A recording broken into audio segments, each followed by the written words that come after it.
Hi people, this is me Ivan Verstyuk, and this is another episode of my YouTube channel. Today I'm going to talk a little bit about the ongoing war, what's happening. So several days ago, the Ukrainian army has liberated the city of Herson in southern Ukraine.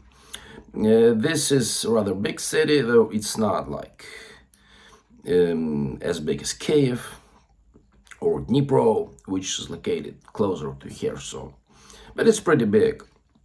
Historically, this region has been poorly developed in terms of its social and economic development due to the shortage of investments in that area in creating new jobs and new production capacities.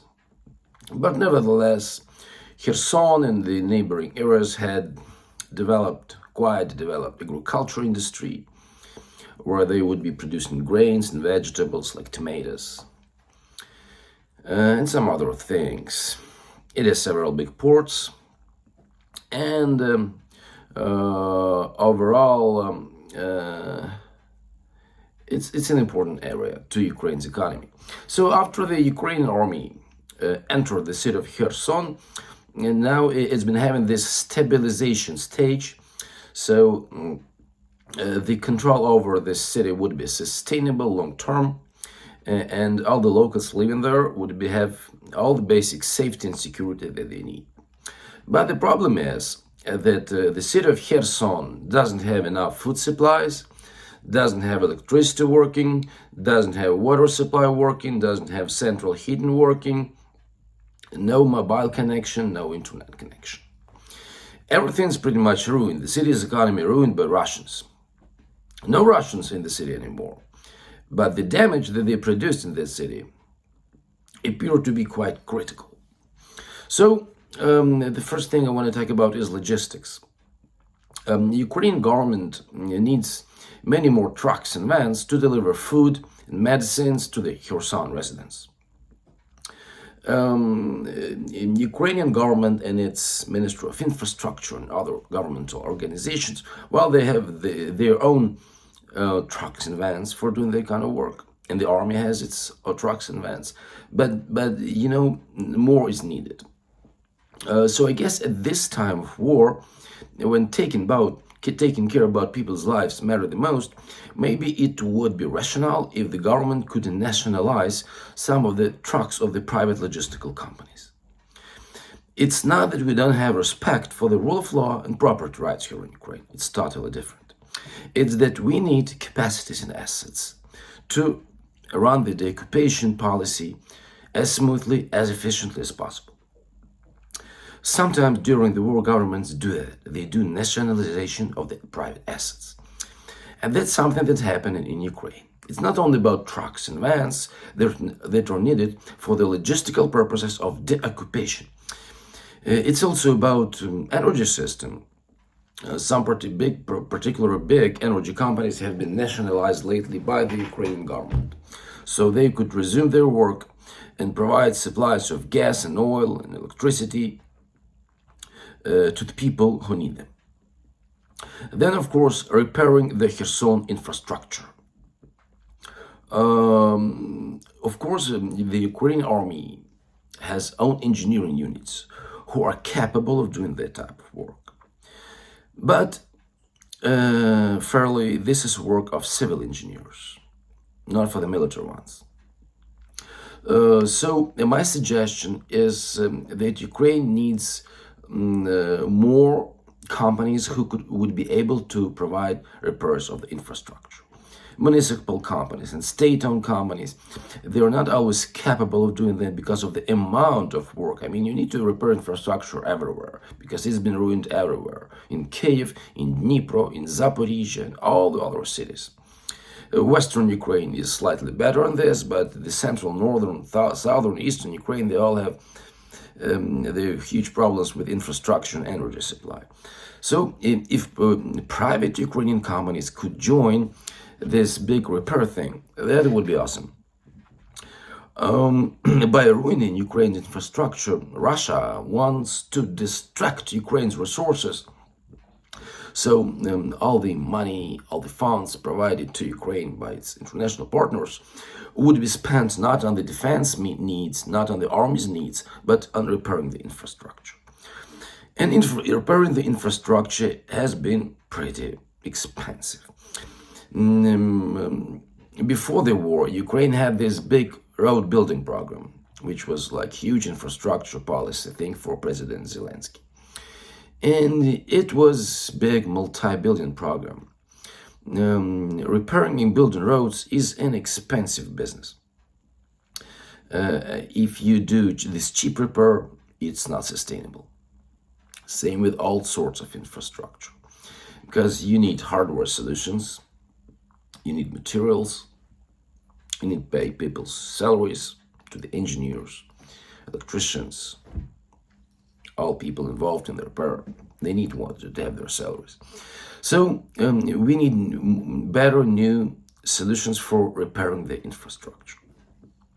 It's critically important that the residents of Herson will get a feeling how good it is to be under the control of the Ukrainian government. And for that, the infrastructure of the city needs to be repaired quickly and efficiently.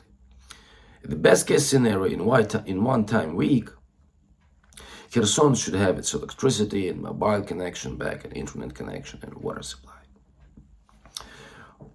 It's not possible to provide, opportunities to have water supply, electricity supply daily without any interruptions. Even here in Kiev, which is Ukraine's capital city, we have interruptions in all infrastructure systems all the time.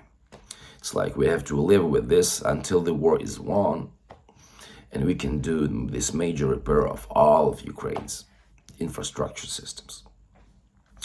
And the other thing is demining. The Russian army does that all the time. Before retreating from certain territory, they put mines in the soil, and demining takes time. And of course, once the Russian army leaves, people kind of start having a normal life where they could go to the woods for a picnic, for a barbecue, take a walk in the woods, and that's dangerous. Woods, parks, green zones first should be demined before anyone can go there and walk and have a good time. Demining also takes people, resources, costs, spending.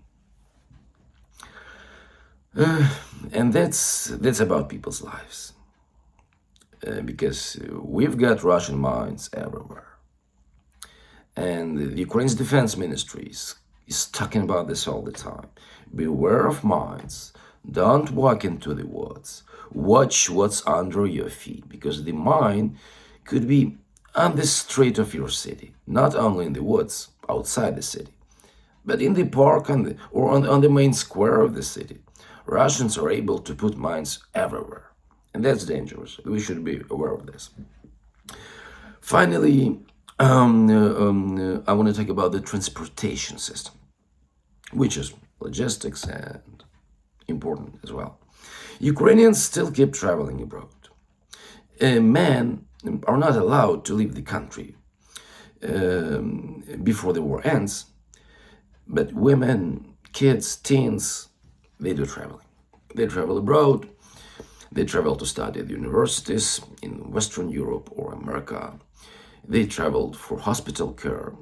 They travel for work. They travel for fun. And there is no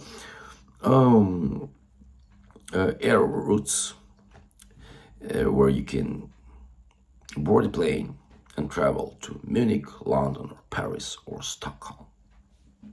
First, you need to go to Warsaw by train, which is Poland's capital city. And in Warsaw, in that airport that Warsaw has, you have a chance to board a plane and travel where you need. Of course, such travel requires many more days. It's inconvenient. To me, I haven't been traveling abroad since February 24th, and I'm not planning to, because the logistics of the whole thing is nightmare. Train, Warsaw, then plane. And when you're coming back, this is the same thing. It's just, physically exhausting doing the cross-border travel. No, no, no. And many people think this way. I mean, until the war ends, many people don't want to have those logistical nightmares. So what we need is, if any of the private companies could establish the bus routes from Kiev and other Ukrainian cities to the European cities. That would be much more convenient. If you can board a bus in Kiev and finish your travel at a final destination somewhere in Berlin, somewhere in Geneva, somewhere in Rome. We need more bus routes working. And that would be a good thing, because I'm not sure how soon the airline companies could resume their work in Ukraine. Russian missiles, Russian drones are in the skies all the time. No civil aircraft is allowed to do any kind of travel in the air. And it's going to be this way for some serious period of time. So we need more of bus travel. These are the things we're having today and we're thinking today. Militarily, the Ukrainian army is advancing in the east and is prepared to liberate a number of settlements there, which is good news. And we wish our army well in conducting an important heroic mission for the sake of Ukraine's independence, freedom, democracy, and market economy.